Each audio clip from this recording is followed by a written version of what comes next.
Pues nosotros vamos a continuar después de los servicios informativos y como te había prometido, nos vamos a ir a un lugar fascinante, nos vamos a ir a Rumanía, nos vamos a ir a comenzar un viaje por Bucarest, la que llaman la pequeña París de la Europa del Este. Además, luego nos vamos a adentrar en los bosques de Transilvania para llegar al castillo de Drácula. Y lo vamos a hacer con David Vigorra, con el director de la revista Q-Travel. Buenos días. Muy buenos días, Bueno, Fernando. bienvenido a Madrid, ¿eh? Exacto. Ya sabéis que es tertuliano, viajero, periodista, que lo tenemos siempre conectado en directo por las mañanas de los viernes, pero hoy ha querido estar aquí con nosotros para contarnos un viaje fascinante. ¿Que dónde comienza? Comienza en Bucarest, en la capital de Rumanía, y desde aquí hacemos todo un recorrido por el país hasta llegar al Conde Drácula. Oye, si te parece bien, comenzamos este pequeño viaje por Bucarest. La llaman la pequeña París de la Europa del Este. Así es, a pesar de que es una ciudad que aparenta un pequeño abandono porque durante muchos años sufrió una dictadura y quedó como paralizada, ahora está resurgiendo. Aparenta una ciudad aburrida. Lo que vamos a hacer es un viaje eminentemente práctico. Y es que vamos a alojarnos en un hotel súper céntrico, que es el Ibis Style City Center, para que nos va a permitir ir al centro de la ciudad. Y la primera sorpresa, y que me ha encantado, y es que tienen un parque central, una especie de Hyde Park, que es fantástico. Si ahora ya en invierno es precioso de recorrer, en verano no os lo puedo ni imaginar. Lo estamos viendo en las imágenes con ese gorrito fascinante que llevas como viajero, Exacto. que se mimetiza con el paisaje. Oye, ¿qué más sitios, qué lugares, qué rincones podemos descubrir Nos permite en Bucarest? este parque recorrerlo y llegar al centro. Sí es cierto que es un centro histórico relativamente pequeño y empezamos por la plaza de la universidad, que es un emblema en la ciudad, y eso nos da pie a meternos ya de lleno por esas calles estrechas que tiene la ciudad. Y aquí podemos visitar muchísimos, evidentemente, edificios modernos, sobre todo, no os olvidéis, el Museo de la Ciudad, que es el museo que estamos viendo, que es una casa señorial de 150 años de antigüedad que no se ha tocado nada, absolutamente nada. Y como no, la iglesia ortodoxa que la mandó construir la dinastía Romanov rusa, los zares rusos, y de aquí ya nos metemos en pleno centro. Aquí podemos ver evidentemente esos edificios que nos evocan a un París, a una Francia, pero que estamos en Bucarest, evidentemente. Y hay tres lugares que yo os diría como imprescindibles, que es el convento de Straupoulos, que nombre un poco complicado. Y es curioso de visitar, de entrada es un convento ortodoxo, evidentemente, que ahora lo estamos viendo en imágenes, y atentos, está regentado por monjas que custodian una biblioteca que hay 8.000 libros dedicados a la teología, a la música y al arte. Imaginaos la combinación y lo que es realmente importante para una sociedad. Música, teología y arte, pensamiento artístico y intelectual, y la música que no puede faltar. Y de aquí ya nos vamos a el emblema de la ciudad, esta iglesia ortodoxa que estamos viendo ahora mismo, que es la iglesia de San Nicolás, que durante 2 siglos fue el lugar de coronación de los reyes de Hungría, en Bucarest, de la región que se llamaba no recuerdo el nombre. Bavaria. Es que los nombres rumanos son un poco complejos. Y de aquí ya pasamos un poco más por el centro de la ciudad, y sobre todo no os olvidéis de pasar por la librería, una de las librerías más famosas que existen en Europa después de la de Oporto. Que aquí tenemos a un compañero portugués que seguramente me va a debatir. Y básicamente es una ciudad cultural, es una ciudad que les encanta la literatura y lo demuestran en la cultura que podemos ir viendo alrededor de la ciudad. Pues como veis es una gran sorpresa la que nos depara Bucarest, pero nos vamos a adentrar en Transilvania. Vamos a coger un tren y vamos a empezar a disfrutar de un lugar maravilloso, pero dejadme que en este instante, antes de empezar ese viaje maravilloso que nos va a contar ahora David Vigorra, el director de la revista Q-Travel, presente precisamente a Fernando Borges, otro de nuestros tertulianos, otro gran periodista, director de la revista Wondergo, una de las más importantes de viajes del país vecino de Portugal, que ha querido estar hoy también con nosotros para llevarnos a las Azores. Fernando, buenos días. Hola, buenos días. ¿Cómo estás? Muy bien, y es siempre un placer estar aquí con vosotros, con tanto de entendidos en viaje, en turismo. Oye, ¿cuántos años llevas tú escribiendo y hablando de viajes? Hace 35, 36 36 años, ya llevamos mucho tiempo. Sí, Llevamos ya mucho tiempo juntos compartiendo experiencias, por eso, compartiendo viajes e historias. Él luego nos va a llevar a las Azores. Ya os digo que va a ser un viaje también apasionante porque es un lugar que a mí me encanta contar y que me gusta sobre todo disfrutar. Una escapada muy bonita, para que os anotéis y podáis disfrutarla. Venga, vamos a adentrarnos, como estamos viendo en las imágenes, volvemos de nuevo a Rumanía, volvemos de nuevo a ese viaje que nos está contando David Vigorra, que comenzaba en Bucarest, en su capital, y que ahora nos va a llevar hacia el castillo de Drácula. Pero antes tenemos una historia muy bonita que contar, que es adentrarnos en esos bosques de Transilvania. Nosotros ya nos ponemos en situación. Qué mejor forma que llegar al castillo e irnos hasta la región de Transilvania que en tren, que es la opción que hemos hecho de Bucarest a Brasov. En tren son 2 horas y media, si el tiempo lo permite. Como veis en las imágenes, estaba completamente nevado. Es una experiencia que os recomiendo hacerla en invierno. No se os ocurra ir a ver el castillo de Drácula en verano, porque va a perder todo el encanto. Es verdad. Es un viaje de 2 horas y media, como os he dicho, que en mi caso fueron 5, porque el tren no podía circular de la cantidad de nieve, y eso es lo bonito, ver esos Cárpatos, esas montañas, esos árboles, porque una vez llegamos a Brasov, tenemos un trayecto en coche hasta llegar a nuestro hotel, que está entre medio de la ciudad y del castillo de Drácula, y esa es una experiencia única, porque ver esas montañas nevadas, ver esos árboles que caen encima de la carretera, que parece que te van a caer encima porque están tan nevados que forman un túnel, y vas por esas carreteras serpenteantes, ya te estás metiendo en la famosa película Drácula, que ahora hablaremos, y llegamos a nuestro lugar base, que es el hotel donde vamos a hospedarnos. Además inaugurábamos temporada, precisamente Miradas Viajeras inauguraba temporada en este hotel, en el Swiss Hotel Poiana Brasov, del que nos va a hablar ahora David. Simplemente quiero que paremos aquí un instante, que cerréis los ojos, y todos aquellos que habéis disfrutado de la película de Drácula, yo me refiero a la más antigua, porque la moderna a mí no me ha gustado demasiado. Ahora hablamos. La antigua. Recordar dónde estaba Drácula, recordar cómo se accedía a su castillo, recordar el entorno, claro, efectivamente en otoño, pero fundamentalmente en invierno, con las neblinas, con las luces, cuando cae la noche, con la nieve.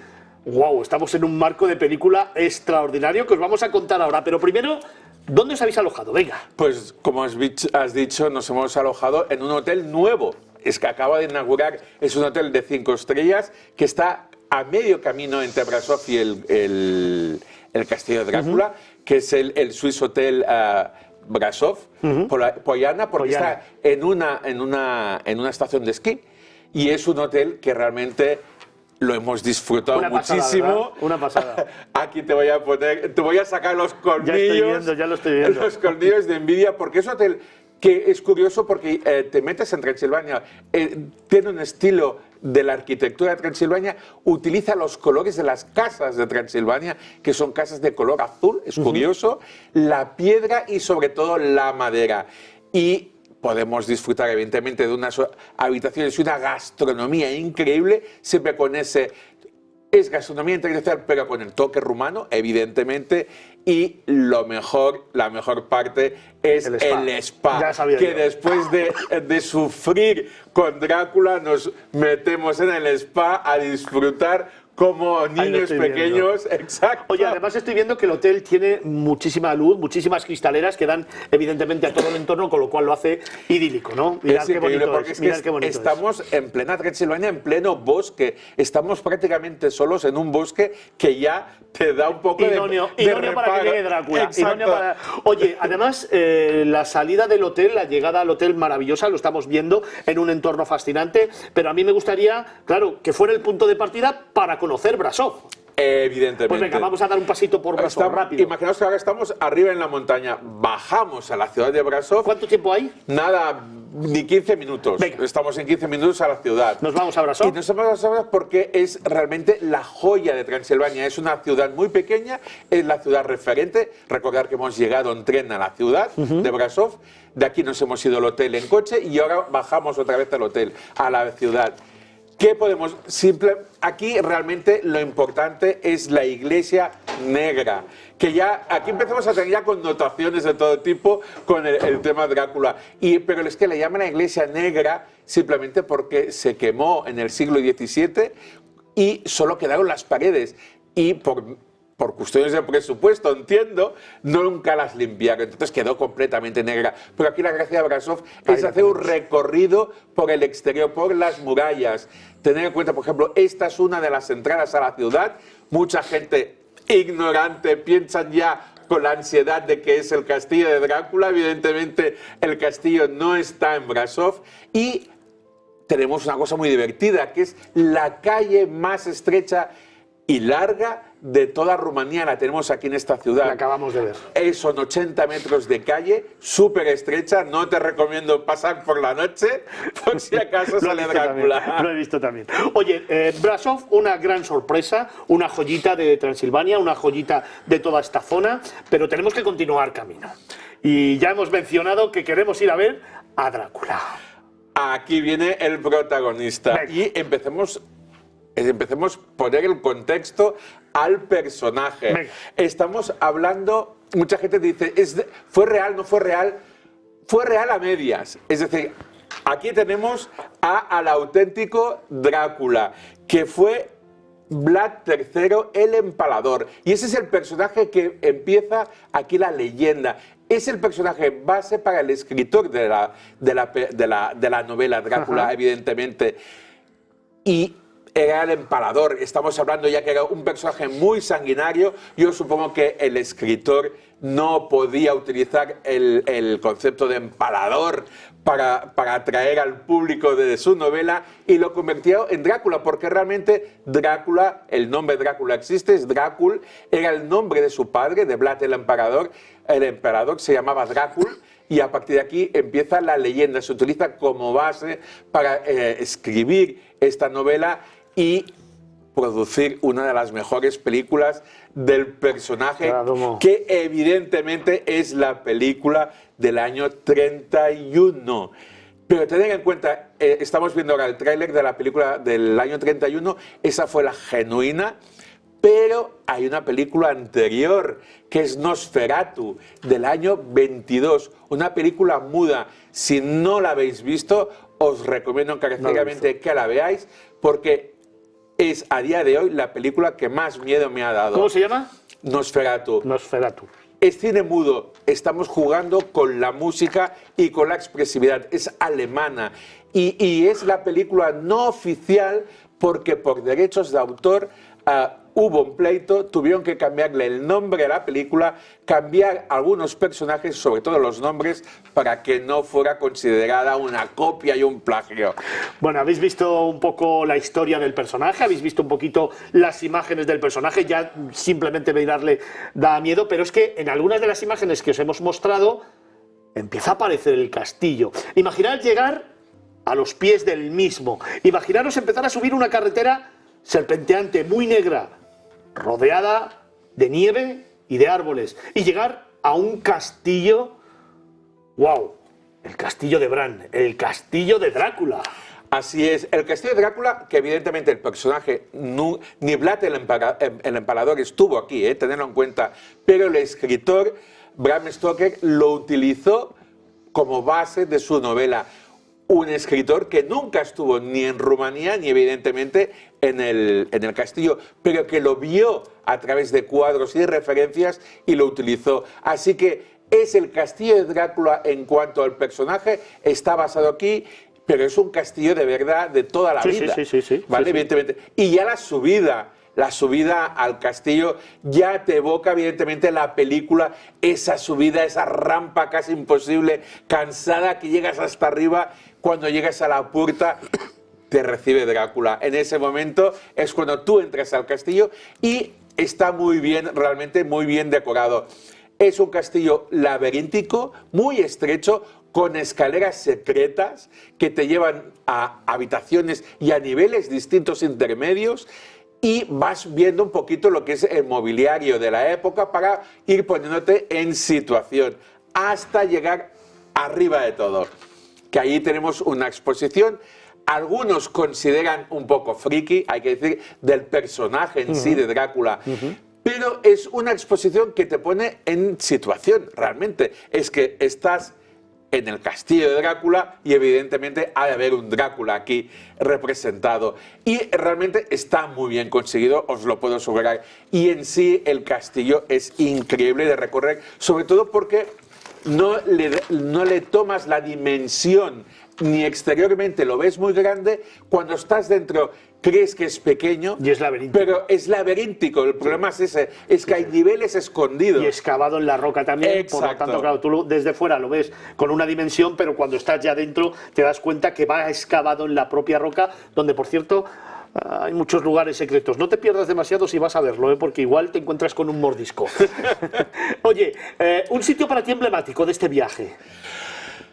Evidentemente, a ver, la experiencia, a mí me encantó la experiencia en tren de Bucarest a Brasov, quizá porque estaba nevado. Maravillosa. Y era maravillosa. Venga, una experiencia. Y el castillo. El castillo. El castillo, la visita al castillo. Para mí, el spa del hotel, el spa del Swiss Hotel Brasov, fue un lugar, porque además te descargas de toda esa tensión de cómo será el castillo de Drácula y al final lo disfrutas en un entorno único. Estamos en Transilvania, en los Montes Cárpatos, y es ese lugar mítico que todos hemos pensado alguna vez de pequeños, sobre todo porque Drácula era nuestro personaje. Los que tenemos ya 50 años, era el personaje del momento. O alguno más, David. O alguno más. Le voy a pedir a nuestros compañeros que en algún momento, cuando puedan y no se dé cuenta, le miren un poquito al cuello, porque alguna marca de dientes lleva aquí David Vigorra, el director de la revista Q-Travel, que nos ha llevado a Bucarest, nos ha llevado a la península, a la comarca de Transilvania, y nos ha llevado también al castillo de Bran, para descubrirnos Drácula, en un viaje fascinante que, Fernando, no te deja indiferente, ¿no? No, claro que no. ¿Te ha gustado? Me encantaría conocer el Drácula, el propio. ¿Tú lo conocías? No lo conocías. tampoco. ¿Tú conoces Azores? Sí, conozco Azores. ¿Qué te gusta de Azores? Uf, no me imaginé, cuando la visité por primera vez, no me imaginé las aguas termales que tienen en Azores. Nos quedamos Azores. con las aguas termales. Y los helechos. Los helechos son gigantes, son descomunales. Aquí en los bosques de España tenemos helechos, bueno, son la típica plantita de medio metro. Es que ahí los helechos son de 2 metros de altura. Dejadme que antes de que vayamos a los servicios informativos de esta casa, será a las 11:30 de la mañana, nos introduzcamos en nuestro próximo destino. Vamos a hablar con Fernando Borges, es el director de la revista Wondergo, una de las grandes publicaciones de viajes de este país, de Portugal, de donde viene hoy aquí a los estudios de Movistar Plus, de Negocios Televisión, de Miradas Viajeras Magazine, para adentrarnos en un lugar, en un archipiélago que tiene 9 islas. Islas, sí, cada una con su propio ADN, con su propia característica. Las personas pueden pensar, son 9 islas, todas igual, no, cada una es diferente de la otra. ¿Con cuál te quedarías? Es muy difícil. Muchas veces me hacen esa pregunta, ¿cuál es mi preferida? Es muy difícil, cada uno tiene su propio encanto. O es la pajazen, o es las lagoas, o es la parte volcánica, la gastronomía. Cada una tiene su propio encanto. Recordemos que es un archipiélago volcánico que está en Portugal, muy cerquita. Yo creo que se tarda 1:30, 2 horas, ¿no? No, 3. 3 horas. 3 horas. Desde Lisboa. Desde Lisboa, Desde sí. Lisboa, 3 horas en avión para llegar a Azores. 9 islas volcánicas en las que vas a poder encontrar naturaleza extraordinaria. Por supuesto, el mar, claro que sí, pero también gastronomía, cultura, tradiciones, folclore, música. Y hay 2 puntos muy importantes cuando se habla de los Azores. Una que es una leyenda, que dicen que abajo de los Azores está la mítica Atlántida. ¡Wow! Sí, que dicen que está ahí. Y otra que es una realidad, dicen que es la obra más fantástica del Creador. Sí, señor, es verdad, así lo definen. La obra del creador, la obra más extraordinaria del creador. ¿Tú sabías lo de Atlántida? No, no me lo imaginaba. Es que Y a mí en tantos sitios se dice que está Claro, Atlántida, es que a mí ¿verdad? me han colocado a la Atlántida en 1000 sitios distintos. Sí, sí, sí, es verdad, es verdad. Y Azores es un... Bueno, pues sabéis lo que os digo a los dos, que nos lo vamos a quedar como que está debajo de las Azores, porque es un sitio tan bonito, tan extraordinariamente chulo, un sitio tan sorprendente que merece que la Atlántida esté debajo. Sí, sí, sí, sí, sí. ¿Te parece? Sí, sí, sí, me parece que está muy Pues bien. con este mensaje nos vamos a... investigar si es verdad. Con este mensaje nos vamos a quedar aquí. Luego volvemos, hablamos un poquito más de las Azores con Fernando Borges, con David Vigorra, que hoy han querido estar en Madrid compartiendo tiempo aquí en Negocios Televisión, en Miradas Viajeras Magazine. Dejadme que nos vayamos a los servicios informativos con nuestros compañeros y regresamos de inmediato. No te vayas, que nos quedan cositas por contarte aquí en Negocios Televisión.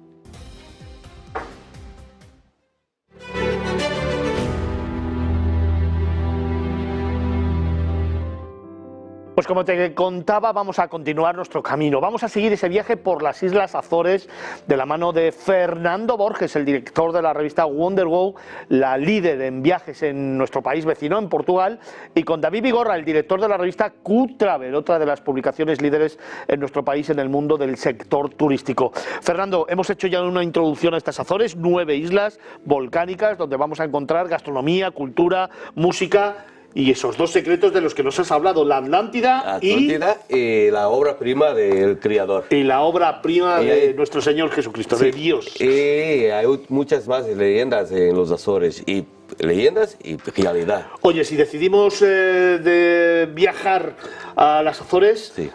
¿qué nos vamos a encontrar? Primero, en comenzar por la ciudad de Angra de Heroísmo, que es del patrimonio desde 1983, patrimonio de la humanidad de UNESCO, que es de verdad una viaje cultural inmensa.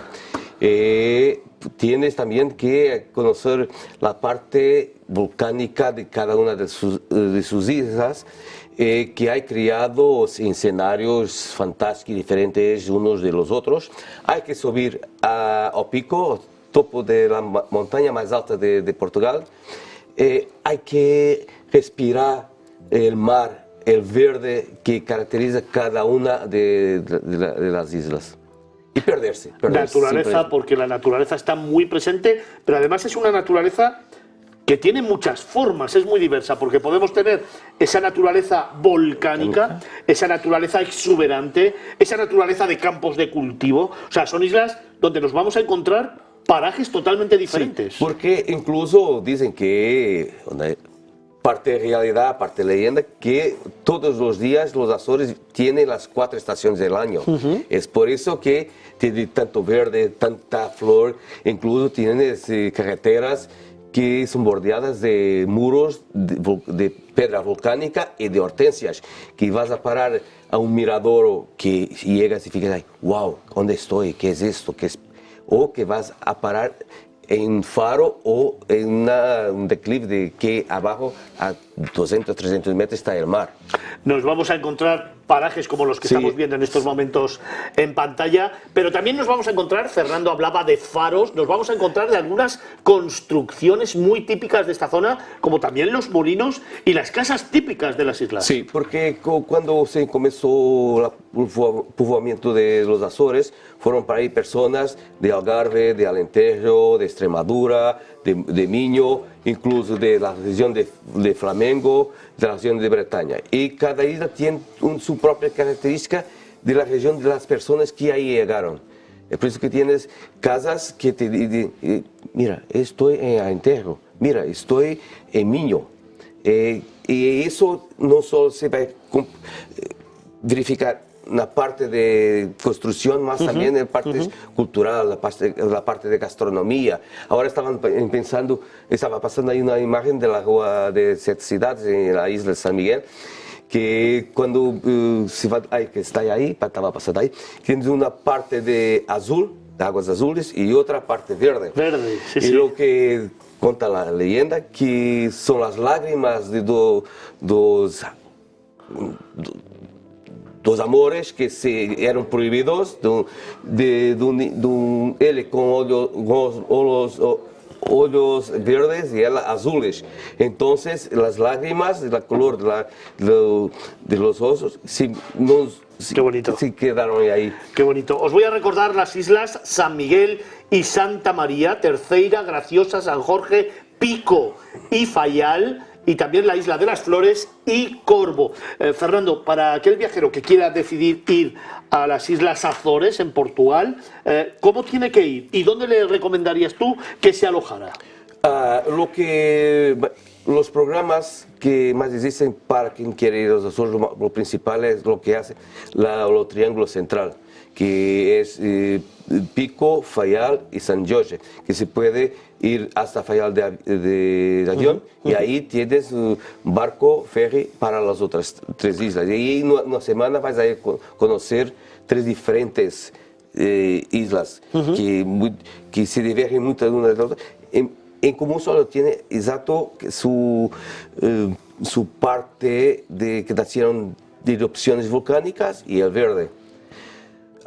Ese es el triángulo central que recomendamos. Sí, que es lo más que existe en los Y para un segundo programas. viaje, o sea, cuando ya conocemos ese triángulo central y ya tenemos una perspectiva de las islas, Sí. para hacer un segundo viaje que nos sorprenda un poquito más, ¿dónde vamos? A San Miguel o a la parte más occidental de las islas de Flores y de Corvo. Imagínate que tienes una isla donde solo hay 380 personas y 3 kilómetros de carretera. El resto es pura Naturaleza, pura en su respeto. autenticidad. Sí, es que... Yo me quedo con San Miguel. A mí me gusta mucho San Miguel y la isla de las Flores. Yo os la recomiendo. Es verdad que, como dice Fernando, hay que hacer ese triángulo para tener una perspectiva un poco general de las Azores, porque recorriendo esas 3 que nos ha hablado él, sí que podemos conocer un poco las diferentes estaciones y también los diferentes paisajes, ¿eh? Ojo, que nos podemos encontrar acantilados, que nos podemos encontrar arenas volcánicas, que nos podemos encontrar esos cultivos que van haciéndose en la montaña, pequeños pueblecitos a la orilla del mar y esas aguas azules que son espectaculares. Cuando me preguntan cuál isla que más me encanta, te puedo decir que todas me encantan, porque tiene particularidad. Imagínate en la isla de Santa María, que estás mirando los viñedos, que como lo ves en el río Douro, que suben desde el río, ahí no, suben desde el mar. Es verdad. Es sorprendente. Oye, Fernando, te quiero preguntar por secretos. ¿Qué secretos te vienen a la cabeza de cualquiera de las islas? Por ejemplo, en la Isla de las Flores, o en la Isla de San Miguel, o en Santa María.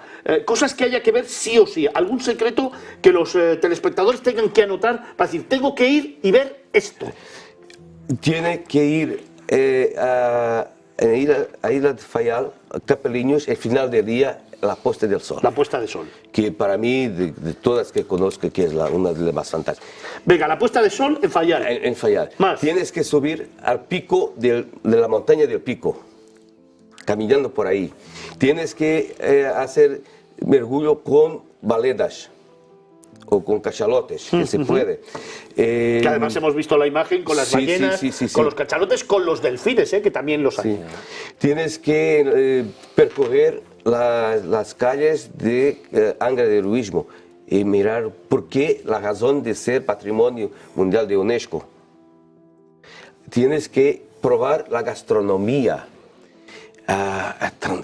Es casi, podría estar aquí horas y horas hablando de las Azores. nunca. ¿Te has dado cuenta de los paisajes? ¿Te has dado cuenta de las imágenes? Lo sé. ¿Tú con qué te quedarías? ¿Qué recuerdo te viene a la cabeza? Yo creo que hay que vender Azores como algo único.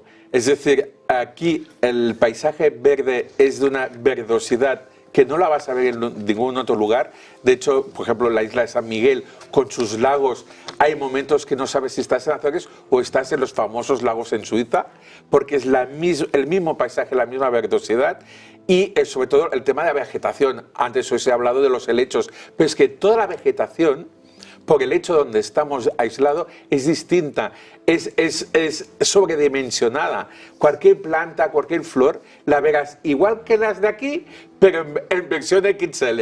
Sí. Y eso es algo que es curioso porque te den cuenta, es lo que decías antes de la distancia. Azores es el punto exacto intermedio entre Europa y Estados Unidos, incluso para los aviones, cuando pierden el control de la torre de control de Azores ya no hay nada, o llegan a destino o se pierden.